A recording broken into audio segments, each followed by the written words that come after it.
प्रौद्योगिकी नवाचारों के माध्यम से वायु प्रदूषण का समाधान, स्वच्छ भविष्य की दिशा में कदम।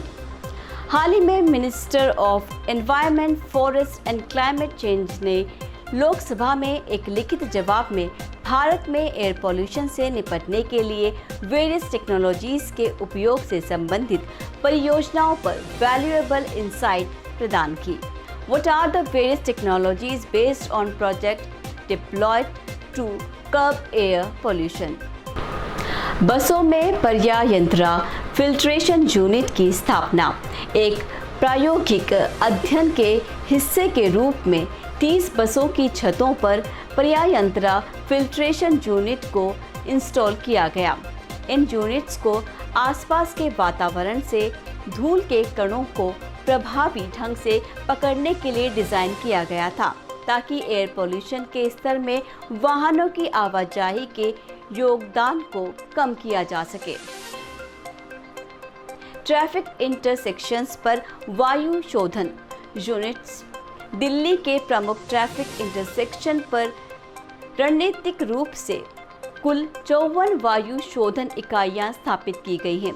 आसपास की वायु को शुद्ध करने के लिए डिज़ाइन की गई इन यूनिट्स ने एयर क्वालिटी पर वाहनों के उत्सर्जन के प्रभाव को कम करने में महत्वपूर्ण भूमिका भी निभाई। वायु यूनिट्स ने स्थानीय वायु शोधक के रूप में काम किया, जो यातायात से संबंधित प्रदूषण के प्रतिकूल प्रभावों से निपटने हेतु एक संभावित समाधान पेश करती है। Ionization technology for ambient air pollution reduction. इस तकनीक का उद्देश्य आयोनाइजेशन प्रोसेस के माध्यम से पॉल्यूटेंट को न्यूट्रलाइज करता है, जिससे टारगेट एरिया में वायु की गुणवत्ता में वृद्धि होती है। इस अध्ययन में आयोनाइजेशन टेक्नोलॉजी की फेसिबिलिटी एंड इम्पैक्ट का मूल्यांकन किया गया, जिससे संभावित रूप से प्रदूषण में कमी के नए रास्ते खुल गए हैं।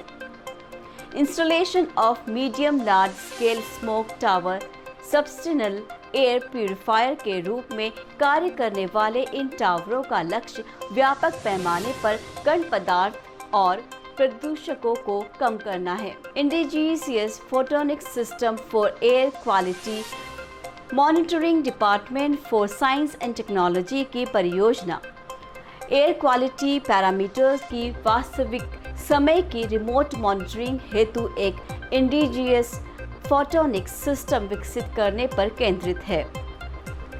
इस पहल का उद्देश्य एयर क्वालिटी डाटा की एक्यूरेसी एंड एक्सेसिबिलिटी को बढ़ाना है, जिससे पोल्यूशन मैनेजमेंट स्ट्रेटजीज को अधिक सूचित निर्णय लेने में सक्षम बनाया जा सके।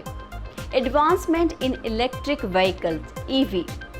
Autonomous technology EV based autonomous vehicles पर केंद्रित एक ऑटोनॉमस नेविगेशन फाउंडेशन की स्थापना DST international mission on interdisciplinary cyber physical system NMICPS के तहत की गई थी। EV में ऑटोनॉमस टेक्नोलॉजी का इंटीग्रेशन ड्राइविंग पैटर्न को अनुकूलित करने, यातायात की भीड़ को कम करने और परिणाम स्वरूप ग्रीन हाउस गैस उत्सर्जन को कम करने का अवसर प्रदान करता है। What are the other government initiatives to curb air pollution? Graded Response Action Plan, Delhi. National Clean Air Program NCAP. BS4 Vehicle, Air Quality and Weather Forecasting and Research, SAFAR, Dashboard for Monitoring Air Quality, National Air Quality Index AQI। Friends, climate change पर इस वैश्विक मंथन के बीच मैं भारत की ओर से इस चुनौती से निपटने के लिए 5 अमृत तत्व रखना चाहता हूं, पंचामृत की सौगात देना चाहता हूं। पहला, भारत 2030 तक अपनी नॉन फोसिल एनर्जी कैपेसिटी को 500 गीगावाट तक पहुंचाएगा। दूसरा, भारत 2030 तक अपनी 50% एनर्जी रिक्वायरमेंट रिन्यूएबल एनर्जी से पूरी करेगा।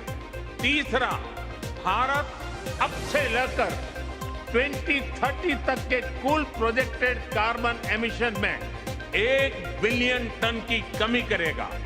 चौथा, 2030 तक भारत अपनी अर्थव्यवस्था की कार्बन इंटेंसिटी को 45% से भी कम करेगा।